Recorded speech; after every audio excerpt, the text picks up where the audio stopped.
Nothing is more satisfying than getting your first egg when raising chickens, and in today's video, I will cover everything you need to know to get that first egg and to raise happy, healthy chickens. I've been raising chickens for a few years now, so here is everything I wish I knew before I started.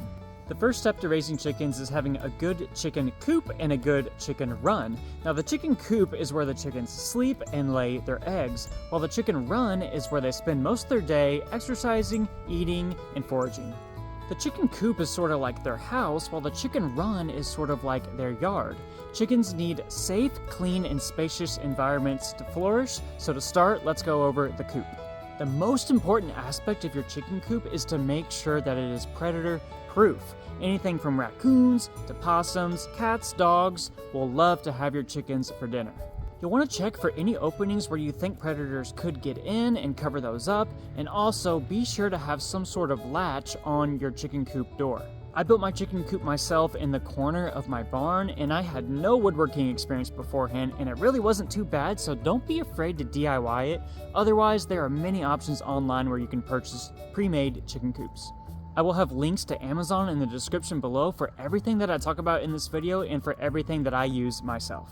Inside the coop, you only need 3 things. The first is going to be roosting bars. This is where your chickens sleep at night. And this came as a surprise to me, but in the wild, chickens actually sleep up in trees, and this is to help avoid predators at night. So, these roosting bars help simulate the branches that chickens would naturally sleep on out in the wild.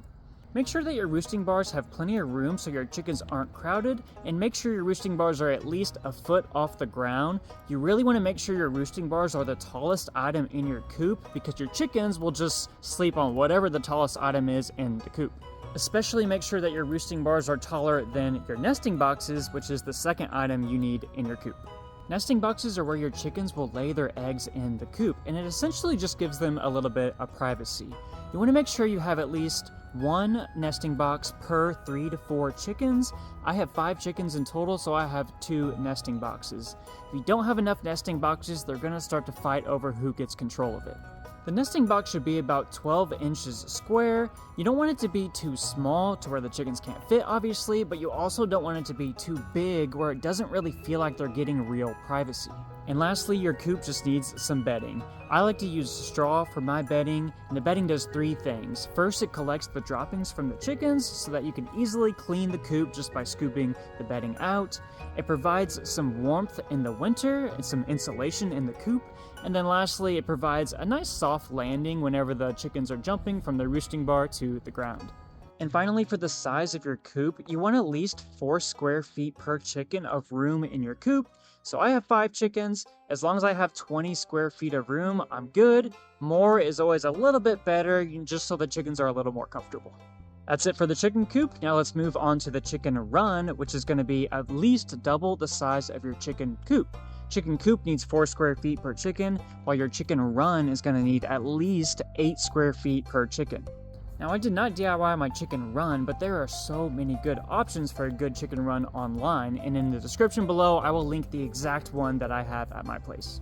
Now, similar to the chicken coop, the most important aspect of your chicken run is to make sure that it's predator-proof. And for your chicken run, since it's going to be outside, make sure there's a roof on it, because predators like hawks are going to be very interested in your chickens. And as I mentioned before, the chicken run is where you keep their food and water, so now let's get into that. Now, feeding chickens is very straightforward, but there are a few things to keep in mind. When you're buying food for your chickens, make sure you're buying food that says it's for egg-laying hens.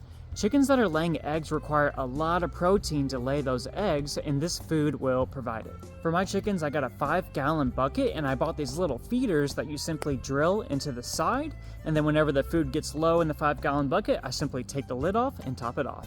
I also love to give my chickens some treats in the mornings, which is also a great way to bond with them. Just make sure that no more than 10% of their diet is going to be treats. They really need their actual food for that protein to lay the eggs, but any sort of leafy green or fruit from the store, they're gonna love. Now for water, there's a ton of different types of containers you can use for your chickens. Just make sure you're checking it daily and keeping it clean. And in the winter, make sure your water does not freeze over. There are ways you can heat your water to make sure it doesn't freeze. And speaking of cold weather, now let's get into some seasonal tips. For the winter, as I mentioned, it's imperative to not let your chicken's water freeze over. Also in the winter, it's a good idea to add some extra bedding to help add some insulation to your coop. Also, be sure to check your coop for any drafts that might be coming in and out. Chickens can actually handle below freezing temperatures, but if there's drafts going in and out of your coop, it's going to take away their body heat very quickly. Any sort of heating element in your coop is a big fire hazard with all that bedding around, so it is not recommended to have any sort of heating element in your coop. So if you're living in a cold environment, I highly suggest you do some research and buy a chicken breed that is very cold hardy. Now in the summer, the two most important things is shade and water. Be sure your chickens have plenty of water every day. They're going to be drinking more water in the summer since it's so hot, and I like to make sure that over the food and water in the chicken run has shade over it. So when the chickens are drinking that water or eating their food in the summer, they're going to be standing in the shade and not standing in the hot sun. If you have a really hot day and you forgot to fill up their water that day, there's a good chance you might lose the chicken, so you have been warned. And a little tip for those really hot summer days, on those mornings I like to drop a little bit of ice into the chicken's water just to help keep the water cool and the chickens happy. And now lastly, let's talk about what a typical day looks like taking care of chickens and some routine maintenances that you should keep up with. Also, somehow only 2% of our viewers are subscribed. I didn't even know it was possible to be that low. So if you're enjoying this content, subscribing is the best way to support us. I really appreciate it. In the morning, you're going to want to let your chickens out early from the coop into the run so they can stretch, roam, and forage. Now, I'm a lazy guy, so I ended up buying a chicken coop door that is light sensitive. And what that means is, in the morning, whenever the sun starts to rise, the chicken coop door sees the sunlight and it will automatically open. And then in the evenings, whenever the sun starts to set and the sunlight is gone, the chicken coop door picks up on that too, and it will automatically close at night. This has been a lifesaver for me, and I highly recommend getting an automatic chicken coop door. I'll link my exact one in the description below. Also in the mornings, I like to double check their food and water containers just to make sure nothing has gone wrong. Usually you won't have to do very much, but I've had times where the water container cracked the night before and all the water spilled out, so it's a good idea just to look at it in the morning. Also in the mornings, I'll do a small spot clean of their coop, such as if one of the chickens used the restroom on a roosting bar, I'll just scrape that off in the morning. And lastly, the most fun part about checking on the chickens daily is collecting the eggs. You want to make sure you're collecting the eggs every single day just to make sure things aren't going wrong with the eggs, such as if it's in the winter and you leave eggs out too long, there's a good chance they could freeze and crack. And similar in the summer, you don't want eggs sitting out in your coop really hot for multiple days or they might go bad. Now, besides just the daily care, about once a week I like to look my chickens over for their health just to make sure nothing is going wrong. Focus on inspecting their combs, their feathers, and their feet. Their combs should be a bright red color, their feathers should look clean, and for their feet, look for any cuts or swelling going on.